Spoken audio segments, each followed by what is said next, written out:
Loden Sports Outlier Sessions Season 2. Back with another episode, subject of a recent blog. Probably the top athlete in the country for the 2023 high school draft class. Lee Ellis, thanks for joining us. Thank you for having me. I appreciate this. Now, Lee is in his senior year, living in North Carolina. Apex, going to Pro5 Academy, originally from White Plains, Maryland.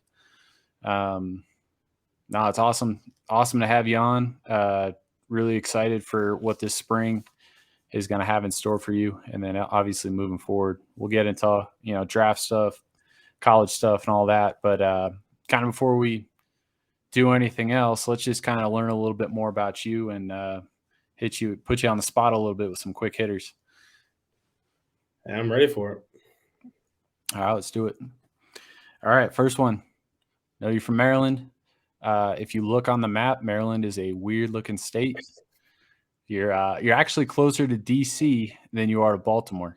Yeah, I'm like about an hour and 15 away from Baltimore and like 20 minutes away from D.C. So you're basically from D.C. Yeah. You can say that. It's funny when people ask me where I'm from, the first thing that comes to mind to them is just, you're from Baltimore, I'm like, no. If anything, I'm closer to D.C. than anything. And like where I live, it's so in the cut where nobody really knows what it is. Yeah, it's kind of that funny little spot it's basically Northern Virginia. Yeah. So, Nationals, Orioles, or neither? Neither. I'm a Francisco Lindor fan. So basically wherever he goes, I go. Used to be Indians fan, so he left the Indians, now I'm a Mets fan. So hopefully Mets can do something this year besides go 1-out in the playoffs again. But I'm trying to have the Mets win something this year. It's funny because like every time the Mets come to Washington, I'm always there. I'm always at the games. We have a guy who hooks up with some suites for the Nats games, and yeah, I'm there every game. Big Mets fan. Yeah. Interesting. Well, I was really excited for about 5 minutes when Carlos Correa signed there because it was about to be something special in Queens with Lindor and Correa and Edwin. And that was going to be a beautiful, beautiful trio right there. Yeah, it was going to be like straight out of Puerto Rico, the San Juan Mets. That would have been sick, but I don't know. They look like they'll be pretty good this year, even though they lost the They're definitely going to be good this year. Definitely going to be solid. It's really just about the postseason because they always seem to do very, very good throughout the season, throughout the regular season. But for some reason, the postseason, they can't figure it out for some reason. I don't know why. Well, we'll see. See what this year has in store. All right, next question. Food-wise, so this could either be your favorite food or your favorite food spot that you want to shout out back home. I know Mid-Atlantic area, greater DC area, you guys have some food staples, the low-hanging fruits, the crab cakes. You got the mumbo sauce for the people who know on the takeout side. So, shout something out from your area. Food spot, I'd definitely say a place called Chicken Rico. It's about 5 minutes away from my house in Waldorf. It's a good Peruvian chicken place. And they do serve mumbo sauce. So that's a thing. Let's go. gotta have with all the chicken. Gotta have it. And the funny thing is, like, as much as Maryland's big on crabs, crab legs, stuff like that, I used to love those so much, but now I'm getting away from that more. I'm just a chicken and rice guy now. Got to get the gain somehow. I hear you. No, I mean, I think it'll be one of those things where if you move away from Maryland, you'll probably appreciate the crab a little bit more when you get back. Yeah. I've already had it down here, and it's not to my liking. Let me just say this, though, fun fact. A lot of the crabs that they use up in Baltimore for the crab cakes or in Maryland are actually sourced from North Carolina shores. Yeah, that's what I've heard. Maybe I'm just not because I know I've gotten some crabs out of season, so they're not pretty small. But the crabs I've had down here, they're not really good in my opinion. They're not. I don't know why. Well, you heard it first from Lee. Don't eat your crabs in North Carolina. All right. Well, let's see. This one's going to be a question about last summer. All right. Actually, you could carry this over. Last summer, fall, winter, because I know you were at an event recently out in Arizona. Who is the best baseball player that you've played with in the past year, in your opinion? Best baseball player I played with. Definitely. Dang. It's between two. They're both Maryland guys. Either Cam Johnson or George Baker, one of those two. Best people, especially Cam. He has, the best all-around tools. And the people who don't know, Cam used to rake. Before he decided to be a PO, Cam used to absolutely rake. We went down to Georgia with Bishop McNamara last spring. He went down there. I think he topped out like 94, 95, went 4 for 4 with a bomb. It's like he could rake. He just decided to give it up. But yeah, definitely Cam Johnson. There's some really good baseball athletes coming out of your area. Yeah, I mean, it's not a baseball state. It's more of a basketball, lacrosse. But if you really look, there are some really good athletes and really good baseball players. They're spread out across the state, but there's some good players out there. Yeah, I want to shout out Jordan Crosland. I don't know if you've ever come across him. He's a pretty good athlete. Yeah. Yes, he is. And then James Wood will probably be the top prospect in baseball before the summer's out. So yeah, I'm looking. I'm trying to see, if I can get some tickets to some of the games. I caught a couple of the Fred Nats games earlier in the year. Well, 2022, I should say. But I'm really looking forward to him getting the call up to the big leagues, because as soon as he gets the call up, the best believe he's going to be there in DC. Let's go. All right. Well, slightly different question, but this might have the same answer. You don't know. But not best player, but best pure athlete, in your opinion, that you've played with in the past year. Zion Rose. Hands down. Zion Rose. Yeah. The dude, he's different, huh? He's freakish athletic. He can do everything. I'm telling you, and him behind the plate, he's a very flexible person. Him behind the plate, he can get in positions that you couldn't even think a catcher can get in. And he runs like 6'5", 6'6". Dude's insane. Yeah, he's gonna have options when he gets in the Pro Bowl. Definitely will. Favorite place that you traveled to this past summer? Arizona. I've never been anywhere past Alabama when it comes to going to the West Coast.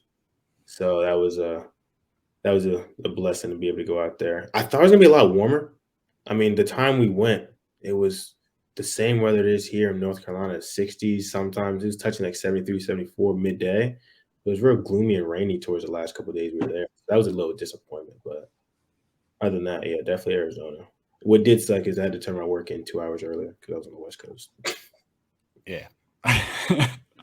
Yeah, I hear you. Yeah, Arizona's an interesting one. I think that's why it's really popular in the retirement community, believe it or not. But for like 8 months out of the year, it's like 70 and sunny every day. And we just had to go on the day that it was 65 and raining. I just don't understand that. Yeah. Meanwhile, all the locals in Arizona were like, "Thank God, rain." Cool. Well, if someday you put on a big league uniform, what number are you going to put on the back of your jersey? 13. Why 13? I've always had the number. My dad wore it in college, and ever since I saw his yearbook at Manhattan, I've always wanted to wear the number and just continue with that number throughout my career, whether that be basketball or baseball. That's what's up. Pay homage. Yep. All right. Let's transition a little bit. Let's talk about long-term athlete development. There's a couple different questions that I like to throw at our guests to just kind of talk about. It's good to get some insight into, the things that matter, like the little things, right? On a day-to-day basis, there's a lot of different things that we're not really hyper-focused on, but they're so important. So something that I like to do is, show gratefulness. So I'm going to ask you, I'll let you go first, and then I'll go. 3 things that you're grateful for today.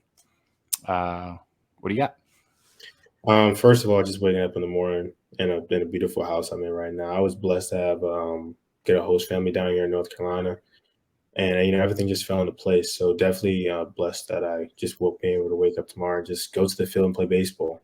I mean, not a lot of people have the ability to do that, and we're blessed to have a great field, great turf field at Ting Sports, the Ting Sports Complex, in Apex in Holly Springs. So that's another one. Thirdly, being able to communicate with my family, because my sister's in Italy right now studying abroad, so that time difference is really a weird thing. So being 6 hours apart, but being able to wake up in the morning and see her text, see my mom text, see my dad text, and still being connected with them is still a very cool thing, a very good thing in my life right now. So yeah, definitely that. Awesome. On my end, I got the ability to make a plan and stick to it. Yeah. Because there's a lot of people that make a plan and then they just they lose track, and then before they know it, they're not sticking to it. So that's thing number one. Thing number two actually ties directly into what you just explained, being able to communicate. But the things that the internet allows us to do, we can do so many things on the internet, whether it's from our computer or from our phone, that people in a past life their minds would be blown, and we don't even think about it. And then the last thing is that college baseball is back as of this past weekend. Baseball season's in. Yes. Dude, I'm happy. We got to my roommate and I, George Baker, we got to go to NC State and catch a couple games.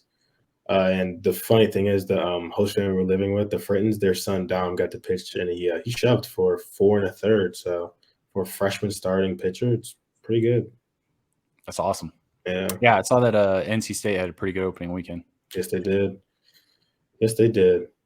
It was a beautiful thing, beautiful field too. They just got it renovated. That was pretty nice seeing in that. Do they have those tents set up where not yet with the grills? Not yet. No, that's. I think they're putting that in. I think after the baseball season. I'm not sure what it is. I think that's what Dom said. With all the success that program's had in the past couple of years, they're overdue for a little bit of a renovation. Yeah, definitely. And how about your Gamecocks?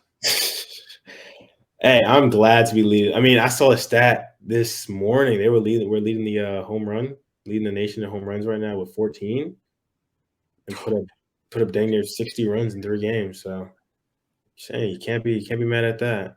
Bruising the baseball. Exactly. Just punishing that thing. That's it. All right, let's talk about basketball a little bit. Your dad played Division I at Manhattan College. You grew up in a part of the country where basketball is quite popular. You talked about that a little bit earlier. Kind of talk about your decision to pursue baseball over basketball, and talk about whether or not that was difficult. What do you got?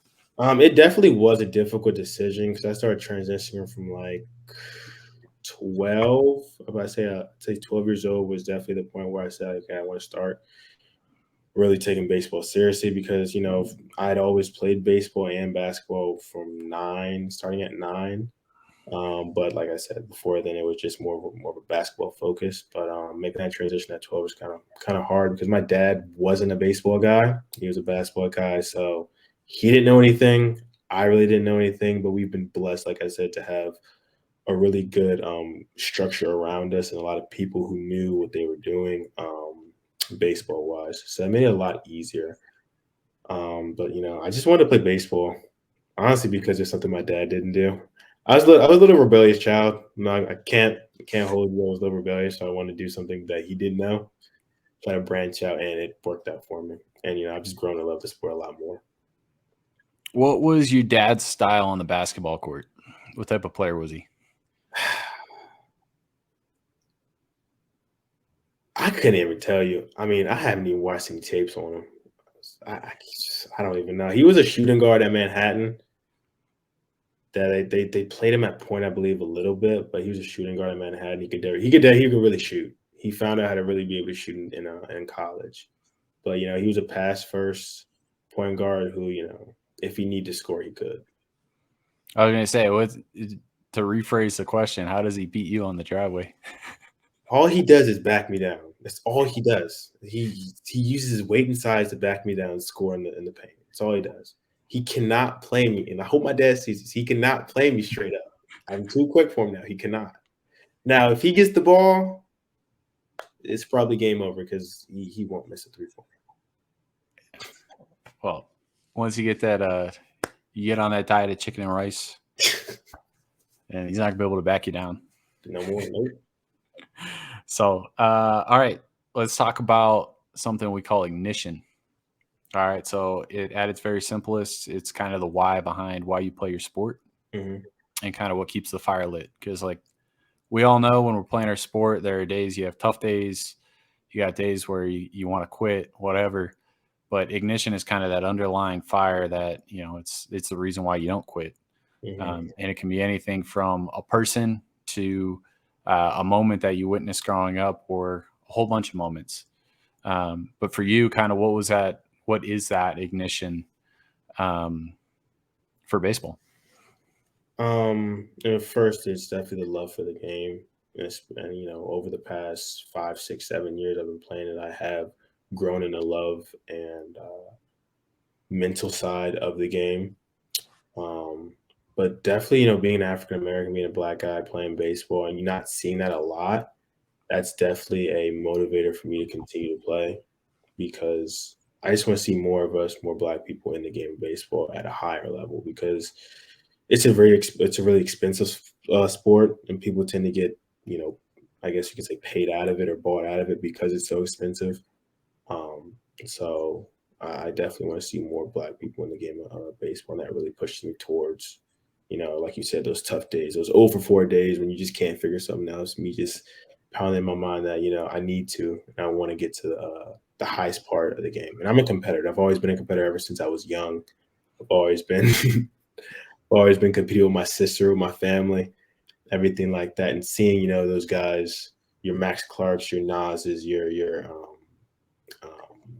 who else? Your Antonio Anderson. See them, you know, working out, always posting clips on Instagram, always doing this, always doing that, always trying to get better. That really pushes me to, you know, be the best person I can be. And even my roommate George, you know, him and I always go back and forth about everything, about something. So I'm always competing against him. I'm always trying to get better and be the best version of myself I can be. That's awesome. Yeah, I'm with you. I think it's about to be a really exciting time in baseball for young African American players. You know, obviously this past draft, you got Termar, Elijah Green, Drew Jones, Justin Crawford, but then like even, you know, kind of budding prospects, right? We talked about James Wood before, Jordan Walker with the Cardinals. I think he's going to get called up this year, and he's got a chance to do some really special things too. So yeah, it'd be nice to see you kind of join that pipeline. Yes. You know, whether it's this summer and a couple of years out of South Carolina, but no, that's awesome. Thanks for sharing that with us. Yeah, definitely. And then something that I want to touch on before we move on is your relationship with sleep. Sleep is so important for recovery and for learning new things. You know, being able to actually remember. That's when you sleep. That's when you grow. That's when everything kind of cements itself in your brain from what you learned during the course of the day. Tell us a little bit about your relationship with sleep and kind of, you know, how you value it. I value sleep a lot. I've struggled with it a couple times. Definitely struggle with it, especially now.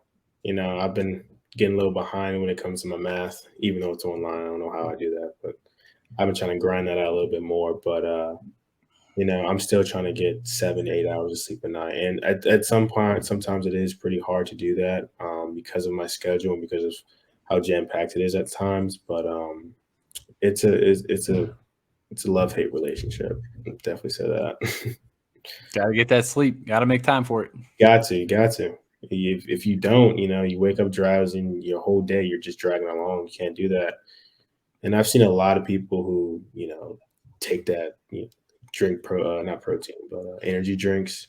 They drink it throughout the day, and you know, that caffeine stays in you all day and throughout the night. You can't go to sleep till 1 or 2 in the morning, and you gotta wake up at 7 o'clock. You're only getting 5 hours sleep, not the correct recovery. Yeah, they say if you drink any kind of coffee or any kind of caffeinated beverage after 12 o'clock, in the Mhm. afternoon, then it's going to delay your ability to fall asleep. Yeah, So sleep is the most powerful legal performance enhancer. exactly. So And I think guys that's are the deep into it. thing that's really helped me is I try to go to sleep around like 10:30, 11. I think that's really helped me is like, putting my phone on D&D, putting my computer away, making sure everything is all electronics are gone by at least 10 to 15. So I do have that quality 30, 45 minutes to actually power down because, if I'm on my phone during those times, I'm always going to be doing something. Eyes are going to be focused, and that's just going to keep me up longer. But definitely putting your phone away. Like I know I've heard a lot of people say it, and I do know and hear a lot of people say it's overrated. It's not really true. It is true. It's long when you put your phone away, you put all electronics away, get in a nice dark room, get under the covers, you'll fall asleep as quick as possible. I'm telling you. You're basically Aaron Rodgers at that point. Make sure you get your darkness retreat every night. Yes. And it's funny because the room I'm in, I mean, it is the perfect room for sleep because there's no windows, so you don't have the natural light from the moon. I mean, it gets pitch black in here. It gets pitch black, and I fall asleep quick, especially when it's had a long day at the field.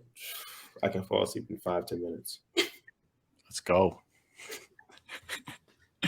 All right. PG National, Hank Aaron, and an invite to East Coast Pro kind of highlighted your last summer. Yeah. What was it like playing on TV at the Hank Aaron? Oh my God, it was amazing. It was a dream come true. Like I said there, it was a dream come true actually playing on TV because you see all these guys, you see all these professionals playing on TV. Especially from a young age, I've always wanted to play on TV, may that be in college or in the professional level. But being able to play on TV at such a young age, being a senior, going into my senior year, like I said, it's a dream. It's a dream. And seeing all those people watching you, you do get a little nervous, but once the adrenaline pumps, I mean, you just can't get enough of it. That's awesome. It's a little taste of what's to come in the future. Exactly. All right. So even though you weren't able to attend East Coast Pro, what did the selection to the East Coast Pro team mean to you? And for all the viewers out there or listeners out there, East Coast Pro is a showcase event that is run directly by amateur scouts that are affiliated with the 30 MLB clubs. So they select the teams. Lee, what do you got?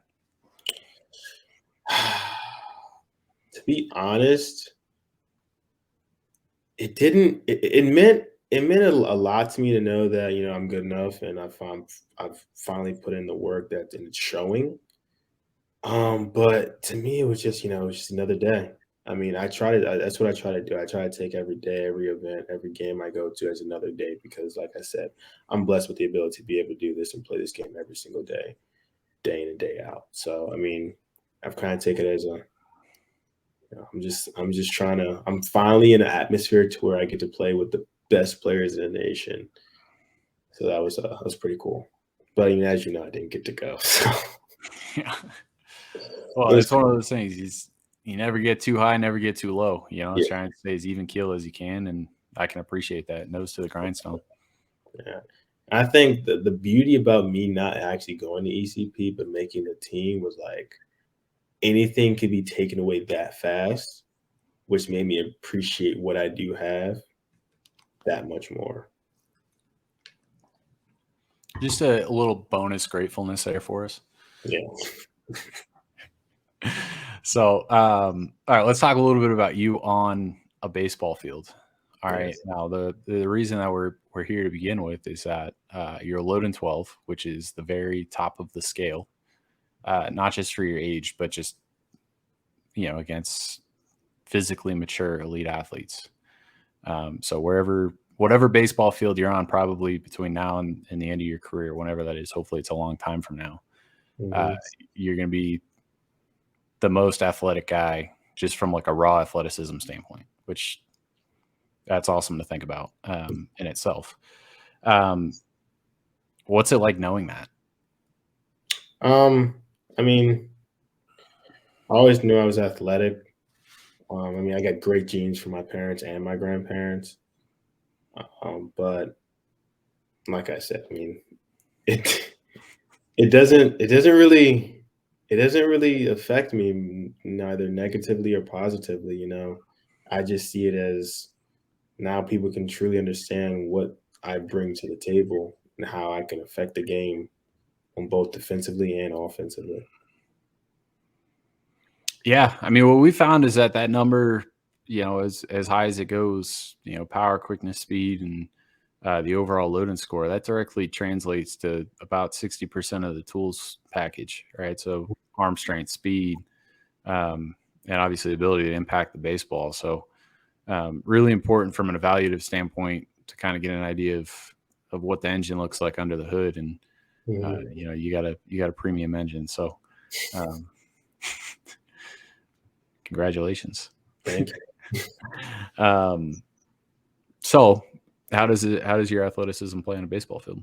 I How is mean, that an advantage for you? I'm a run scorer. I get on first base. I can steal second and third in a matter of 3 or 4 pitches.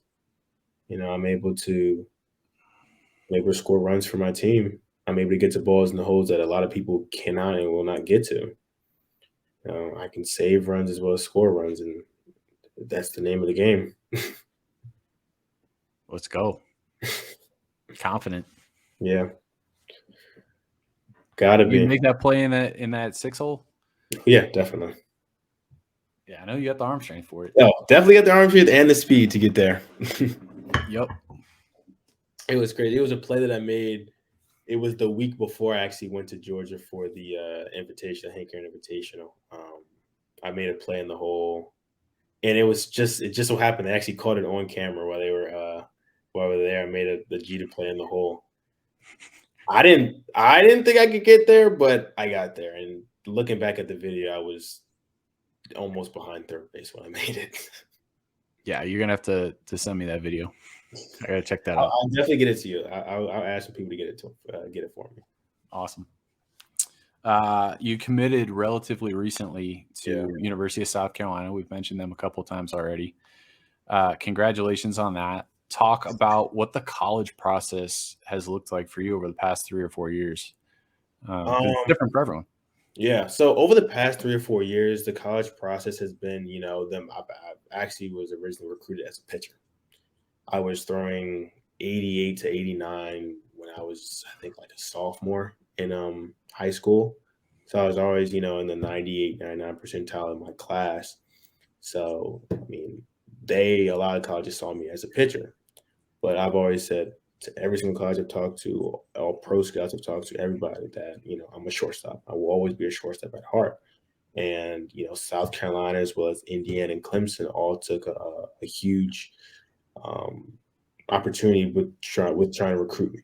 And as as a lot of people know, that it just so happened where head coach Monty Lee at Clemson went to South Carolina, as well as the pitching coach from Indiana, Justin Parker, went to South Carolina. So it was a mesh of all the top three colleges in my top three list that meshed together at South Carolina. So it was just a perfect match. So yeah. Yeah, it's like LeBron, Chris Bosh, and Dwayne Wade all meeting up in Miami for the first time. Exactly. It's a squad. What can I say?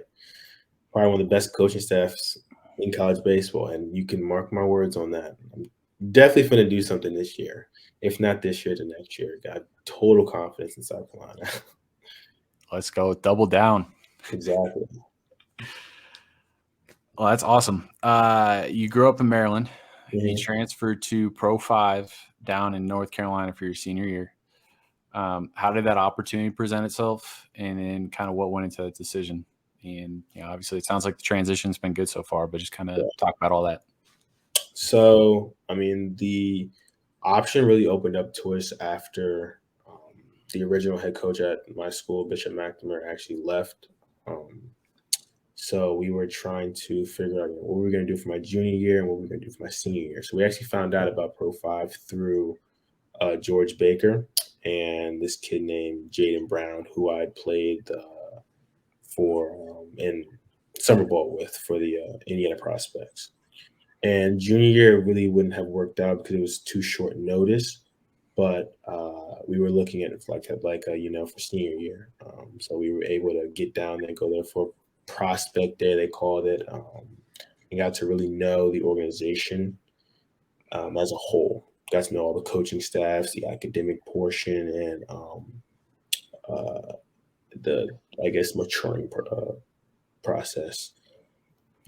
We have Bible studies every week with Coach Jay Stott, as well as his brother Ray Stott. And, all in all, Pro5 is just a great organization for building people up in a godly manner, as well as a baseball standpoint.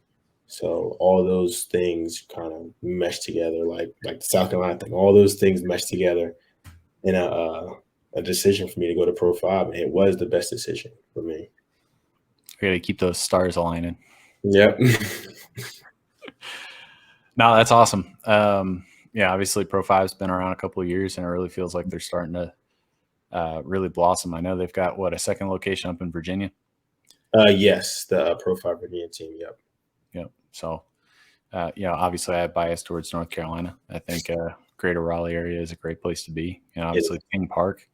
Yes, that's beautiful. Beautiful field. Yeah. So, I got a couple more questions for you, and then we'll kind of let you get on with your day. Let's talk about current MLB happenings. Spring training has just gotten underway, and we have a World Baseball Classic for the first time since 2017, which I'm personally really excited about. Will you be tuning in, and is it something that you're excited about? I will be tuning in, and I am very excited for it. Very excited for it. I will be rooting for the Czech Republic. Yes. So the summer ball, I played with Michael Kovala, who's from the Czech Republic. And, he really opened my eyes to the potential and all of the players that are in the Czech Republic. And at Pro5, they actually have an outreach program for the Czech Republic. So I've got to meet and play with, say, 4 or 5 Czech kids, and the head coach, Mike Griffin, he's going to be flown out to Japan to coach for the Czech national team. So I got to root for him. I got to root for my coach and got to root for my friends. So I'm definitely have to go to the Czech Republic. And the kid I talked about, Michael Kovala, he's actually pitching for the Czech national team in Japan. So that's going to be pretty cool.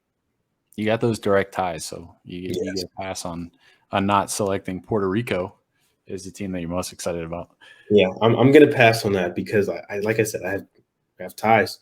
I have ties to the Czech team. I got to pull for them. But, I do think either Puerto Rico or USA is going to win. It's going to be a fun game. Are either of the 2 players from NC State, the 2 Czech players from NC State, are either of them playing on that World Baseball Classic team? I do not know. I have to go check for the roster again. I don't know.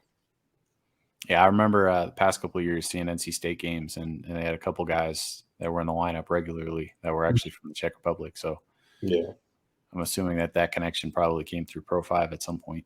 I believe one of them actually did go to Pro5 prior to NC State.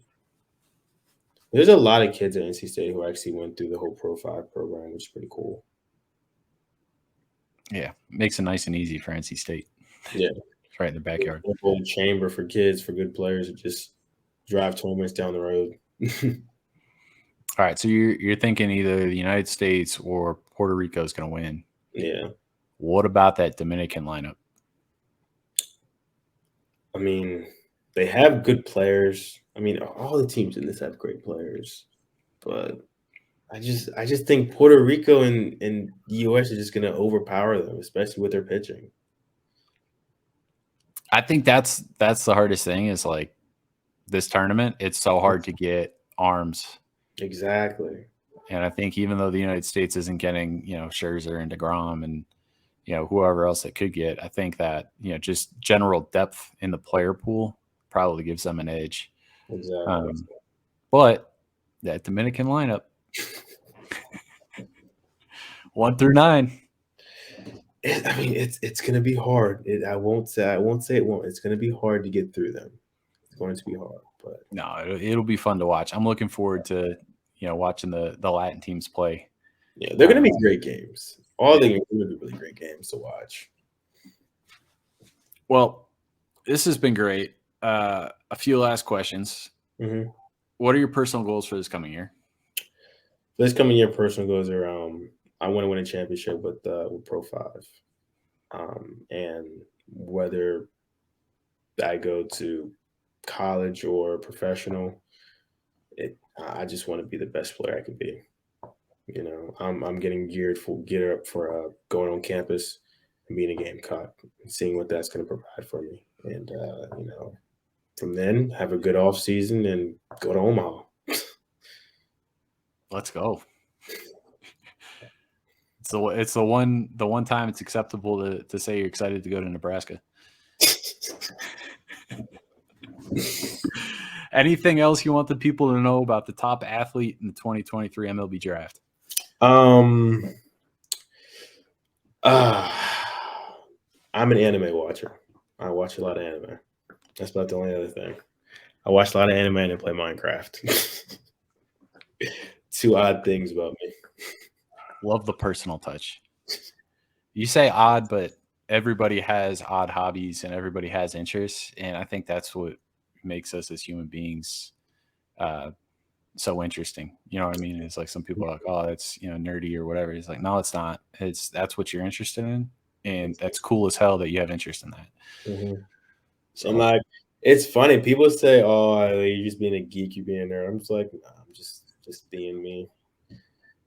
And like, in Japan, I think in Japan, anime is a subject studied in school. So it's just a different culture, really. Yeah, and like most of our cultural things here in the United States were originally born in Japan. Yeah, you know, like sneaker culture, streetwear. Nice. Obviously, video games are uber popular in Japan. Yeah, so Japan and sushi. Can't forget about sushi. You eat sushi? Is that sushi? Oh, I love sushi. What kind do you eat? Oh, I'll eat anything, but I always kind of start like spicy tuna roll is kind of like my baseline when I go to a new sushi restaurant. Spicy tuna roll is good, then that sets a certain bar for what the rest of the restaurant is. I might have to try it because the only sushi I've ever eaten is a California roll. That's it. I'm going to give you a tip. There's a spot in Cary that's probably not far from where you are. And I'll send it to you after this because the name's escaping me. But you go there and you get anything, and it's 70 grade sushi. Okay. It's like a Loden 10 sushi. So anyway, this has been great. Lee, great getting to know you, and it can be really easy to root for you. Thank you for having me on here. I really do appreciate this. Yeah, absolutely. And we'll be in touch. And everybody who's listening, give Lee Ellis a follow on either Instagram or Twitter. We'll leave the link in the description so you can see what's next for the top athlete in the 2023 MLB Draft.